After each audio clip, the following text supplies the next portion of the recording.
Alors j'ai prié 10 heures tous les jours pendant 2 semaines. 10 heures, je priais en langue.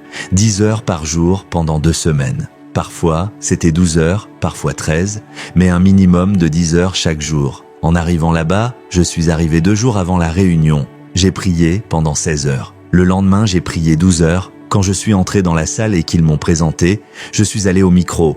Tout ce que j'ai dit, c'est « Merci Jésus ». Je n'ai rien dit d'autre. « Merci Saint-Esprit ». Plus d'un quart de la foule est tombé au sol. Dieu cherche un peuple capable de prier jusqu'à ce que leurs oreilles s'ouvrent. Oui, il y a du cérumen spirituel qui bloque ton audition. Tu dois prier jusqu'à ce qu'il fonde. Tu dois prier jusqu'à voir des choses. Tu dois prier jusqu'à ce que les cieux s'ouvrent au-dessus de toi. Mais ce genre de prière prend du temps. Beaucoup de temps. Ce n'est pas une prière d'1 heure. Ce n'est pas 2 heures. Ce n'est pas 3 ni 4. Ce sont des heures de prière intenses. C'est du temps, c'est de l'énergie, c'est un prix à payer. Il y a quelques années, j'ai été invité à prêcher dans la 2e plus grande église d'Afrique du Sud. C'était une église blanche et ils m'ont dit « c'est une conférence ». Ils ont mentionné les noms de quelques grands orateurs. Ils m'ont dit « on va vous donner 17 minutes. Hein ?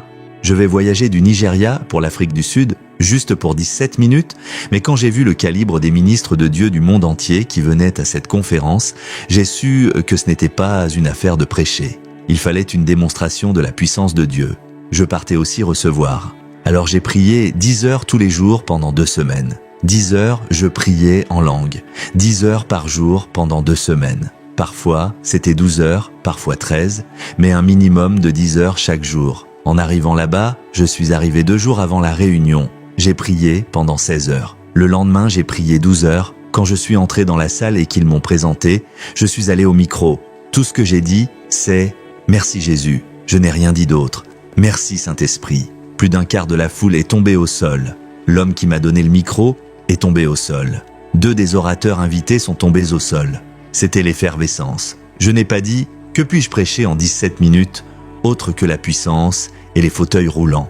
Les gens, toute la salle était par terre. Et alors que je m'apprêtais à partir, mon hôte a voulu reprendre le micro. Il est tombé. Il voulait le donner à sa femme. Elle est tombée. Je ne pouvais le donner à personne. Alors je regardais simplement tout le monde. Merci Saint-Esprit. C'est tout ce que je disais, parce que quelqu'un avait passé du temps. Puis-je te choquer ? Ce soir-là, j'ai prêché. Le matin suivant, j'ai prêché. Le soir, j'ai encore prêché. Ils m'ont dit « Vous prendrez 1 heure dans toutes les sessions ». La puissance m'avait introduit, donc tu ne peux jamais prévaloir si tu ne travailles pas. Tu ne peux pas percer si tu ne travailles pas. Travaille. Un homme sans prière produira une destinée gaspillée. Une femme sans prière produira un futur frustré. Est-ce que je communique ici ? La prière te donne de l'impact. L'absence de prière te donne de l'impasse. Ça sonne pareil, mais c'est très différent. Et chaque vie dans le royaume, je parle de prescription du royaume, standard du royaume, toute destinée qui sera grande doit passer par le combat spirituel. Ne minimise jamais la spiritualité. Travaille. Tu dois comprendre la puissance de la prière. Dans Ésaïe chapitre 66, verset 8, il est dit « Qui a jamais entendu pareille chose ? Qui a vu rien de semblable ? Un pays naît-il en un jour ? Une nation est-elle enfantée en un instant ? Aussitôt en travail, Sion a enfanté ses fils. » Donc, lorsque tu travailles dans la prière, tu entendras ce qui n'a jamais été entendu, tu verras ce qui n'a jamais été vu, et tu enfanteras en un jour. Images, sons et vitesse sont liés à la prière de travail. Ce que tu vois, ce que tu entends, la rapidité avec laquelle tu obtiens, tout cela est lié au travail dans la prière. Donc, il y a des choses que tu vois lorsque tu pries. Il y a des choses que tu entends lorsque tu pries. Il y a des choses que tu obtiens rapidement lorsque tu pries. S'il y a un homme pour prier, il y a un Dieu pour répondre, tu dois comprendre la puissance de la prière. Psaume 65, 2. Ô toi qui écoutes la prière, tous les hommes viendront à toi. Psaume 18, 3. Je m'écrie, loué soit l'Éternel, et je suis délivré de mes ennemis. Psaume 55, 16, 17. Et moi je crie à Dieu, et l'Éternel me sauvera. Le soir, le matin et à midi, je soupire et je gémis, et il entendra ma voix. Il y a de la puissance dans la prière. Qu'est-ce que le travail dans la prière ? C'est la persistance dans la prière. La persistance, c'est refuser d'abandonner. Parfois, tu pries et ton corps se sent fatigué, monsieur. N'arrête pas. Continue de prier jusqu'à ce que ton esprit soit en paix. Nous n'arrêtons pas de prier quand nous sommes fatigués. Nous arrêtons quand nous ressentons la paix et le calme. Ton corps peut être fatigué après 1 heure, peut-être après 2 heures. Continue de prier. La prière persistante est une prière victorieuse. Mais la prière persistante demande du temps et de l'énergie. Elle consomme ton temps, elle consomme ton énergie. C'est ce genre de prière que Jésus a faite dans le jardin de Gethsémane. La Bible dit que sa sueur était comme de grosses gouttes de sang tombant par terre. Est-ce que je communique maintenant? Pourquoi a-t-il prié ainsi dans le jardin? C'est dans le jardin que l'homme a chuté, donc il fallait prier dans le jardin pour restaurer. C'est pourquoi il a porté une couronne d'épines sur sa tête. Parce que Dieu a dit à l'homme, « Tu gagneras ton pain à la sueur de ton front, et que la terre produira des ronces. » Alors il a porté cela sur sa tête. C'est aussi pourquoi, après la résurrection, il est apparu comme un jardinier pour restaurer l'homme au lieu même où il était tombé. Cette paresse à prier est la raison pour laquelle ta destinée est retardée. Tu viens à la veillée de feu, au point de prière, et tu crois qu'on te surcharge. Tu sors pour t'asseoir dans la voiture, tu sors pour prendre l'air. Ces 2 ou 3 heures de prière te paraissent longues. Tu t'assieds, tu te tiens la taille, comme si on te punissait de prier. Un futur est en préparation. Pasteur Gabriel Johnson, souviens-toi, quand nous prions il y a des années, les parents venaient chercher leurs enfants. Un est venu avec une canne disant « Avant que tu ne tues mon enfant ». Quelqu'un est venu te menacer. Ne laisse plus mon enfant s'approcher de toi. Il ne mange plus, il ne fait que prier, il est tout le temps à la salle de bain. Travaille dans la prière. Jésus a dit « Vous n'avez pu veiller avec moi 1 heure ?» Donc, les gens qui prient juste 1 heure doivent être à l'église des enfants. Dans le royaume, le minimum requis pour la prière, c'est 1 heure. Il y a des hommes qui brûlent sur l'autel, leur vie est devenue un autel. Ils n'ont pas un temps de prière, leur vie entière est prière. Ils brûlent parce qu'ils veulent entendre le son. Ils veulent te voir la vision. Ils veulent te voir la rapidité. La terre enfantera-t-elle? Ce sont des gens de prière. Est-ce que je parle à quelqu'un ici? Quand j'entre dans mon équipe média, la première chose que je leur demande, c'est « Qu'est-ce que Dieu dit ?» Ils me regardent. Je leur dis « Si, quand je viens ici, vous ne me dites pas ce que Dieu dit. Vous êtes en difficulté. Vous ne tiendrez pas cette caméra. » Ils peuvent en témoigner. Je leur dis « Il faut que vous ayez une prophétie avant que je n'arrive ici. » Alors, parfois, dès que j'entre, quelqu'un se met à genoux, « Papa, Dieu dit que tout va bien. » J'ai entendu « tout va bien » tellement de fois, Dieu dit que tout va bien. Parce que je veux les former à ce niveau où ils peuvent entendre Dieu. Tu peux entendre la voix de Dieu. La voix de Dieu est puissante. La voix de Dieu est pleine de majesté. La voix de Dieu brise les cèdres. Laissez-moi vous raconter une histoire que je ne vous ai jamais racontée. J'ai suivi un homme, j'ai vu son message WhatsApp hier. Il l'appelle le pasteur Simon. Il connaît le pasteur Simon. Nous l'avons suivi pour un camp de jeunesse. Il m'a dit « C'est une réunion de jeunesse, là tu feras juste 5 à 10 minutes de dévotion le matin. » Je partageais la dévotion, je n'avais pas encore prêché 5 minutes qu'on sonnait la cloche. Bam balam, j'ai dit « C'est quoi ça ?» J'étais frustré. Je suis parti, je me suis mise à prier. Quand on amenait la nourriture, je ne mangeais pas. Toute la journée, je ne mangeais rien, je priais. Le 2e jour, je priais encore et quelque chose s'est produit. Les haricots qu'on avait donnés aux jeunes avaient dû tourner. Intoxication alimentaire. Les gens tenaient leur ventre dans la salle.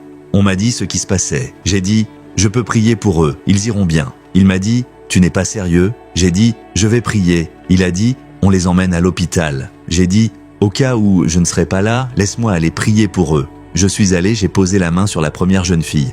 Elle a vomi, c'était fini. Sur la 2e, elle a vomi. 3e, pareil, j'ai imposé les mains à 16 ou 17 personnes. À chaque fois que je les touchais, elle vomissait. Alors ils ont dit « C'est qui lui ?» J'ai dit « Je suis celui qui a fait la dévotion ». L'une des filles intoxiquées était la fille du général superviseur du ministère. L'homme avait alors plus de 80 ans. Il m'a emmené voir le père, un baba. Le baba était assis et il a dit « Comment vas-tu ?» Il nous demandait si tout le monde allait bien. Il a demandé « Es-tu de retour de l'hôpital ?» Il a répondu « Non ». Cette personne a prié et nous avons tous vomi. L'homme a dit qu'il n'était même pas à la conférence. Il a décidé de venir ce soir-là pour me voir prêcher. Quand j'ai entendu dire qu'il venait, je me suis dit « Seigneur, je t'en supplie. Si après aujourd'hui tu ne descends pas, pas de problème. Mais pour aujourd'hui, viens, la prière. La prière. Ne va pas simplement au studio pour présenter une chanson. Prie sur cette chanson. » Frère Driscoll passe 6 à 7 heures à prier en langue et il adore simplement Dieu avec des chants et la flûte. Tu vois des gens sortir de leur fauteuil roulant en courant. Tu entends le pasteur Benny dire « Viens prier pour les malades, frère Phil. » Pourquoi ? Parce qu'ils ont soutenu cela par la prière. La plupart des artistes sont trop paresseux pour prier. Beaucoup d'entre vous, chanteurs, vous êtes trop paresseux quand il s'agit de prière. Vous êtes trop paresseux. Satan ne craint pas. Je vais te dire maintenant, Satan craint les prières de labeur. Soutiens ta chanson par la prière. Merci pour ta belle voix, merci, mais soutiens-la par la prière. Soutiens cette entreprise par la prière. En tant que banquier, soutiens-la par la prière. En tant que cuisinier qui a un restaurant, il y a une manière de prier avant de vendre ta nourriture et tu verras un trafic de clients. Et les gens te demanderont « Madame, qu'est-ce que vous utilisez ?» Bien sûr, c'est la prière que tu utilises.